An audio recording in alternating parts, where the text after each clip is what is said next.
Halo semuanya, baik di sini saya akan menjelaskan tentang pilar-pilar pendidikan dan relevansinya di era digital sebagai pemenuhan tugas 3 filsafat ilmu. Baik, mari kita bahas. Pembahasan yang pertama adalah makna pilar pendidikan sebagai dasar atau tiang penguat sistem pendidikan.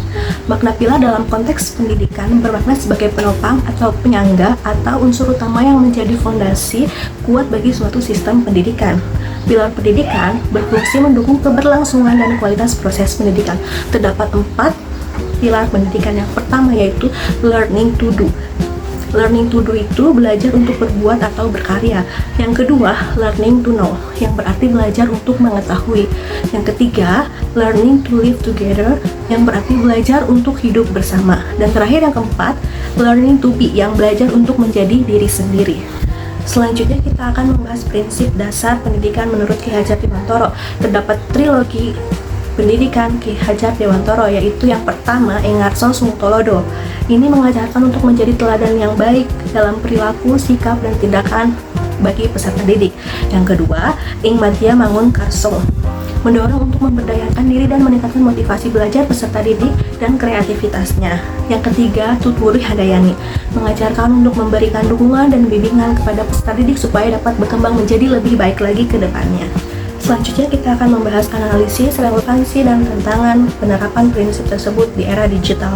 Prinsip dasar Ki Hajar Dewantara masih relevan di era digital saat ini karena tidak hanya fokus pada penguasaan teknologi saja, melainkan pada pembentukan karakter, kreativitas, serta kemandirian peserta didik. Yang pertama yang akan kita bahas yaitu relevansi dalam pembelajaran online. Di sini guru berperan menjadi contoh yang baik dalam penggunaan teknologi yang bijak dan bertanggung jawab, aktif dalam membangun motivasi belajar siswa dengan metode pembelajaran yang interaktif dan pemanfaatan media digital yang menarik. Kemudian peserta didik diberikan kesempatan belajar mandiri, tetapi tetap kita berikan arahan. Tantangannya yaitu interaksi antara guru dan peserta didik menjadi terbatas, sulit meninjau perkembangan peserta didik secara langsung, serta adanya ketimpangan akses internet dan perangkat teknologi bagi peserta didik. Yang kedua, relevansi dalam pembentukan karakter peserta didik. Prinsip ini menekankan keseimbangan antara keterampilan, pengetahuan, dan karakter. Guru berperan sebagai pembimbing dalam menanamkan nilai disiplin, kejujuran, tanggung jawab, dan empati walaupun melalui media digital.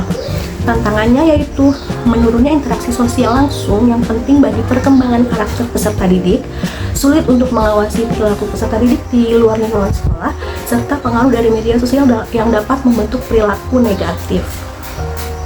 Kemudian yang ketiga, relevansi terhadap peran guru.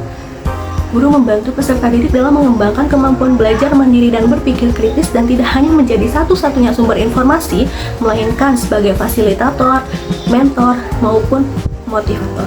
Tantangannya yaitu penyesuaian pada berbagai platform pembelajaran dan perkembangan teknologi yang cepat, tetap harus meningkatkan kompetensi teknologi digital dan beban kerja bertambah karena harus mengelola pembelajaran online sekaligus melakukan pendampingan individual.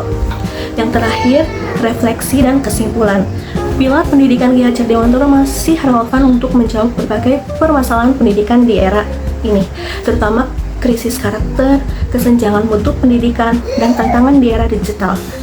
Ki Hajar Dewantara menawarkan visi holistik yang tidak hanya memprioritaskan pembelajaran akademis tetapi juga pengembangan nilai-nilai etis dan keterampilan sosial yang penting.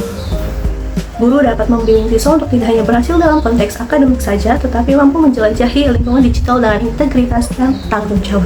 Baik, sekian pembahasan dari saya. Terima kasih sudah menonton. Bye-bye.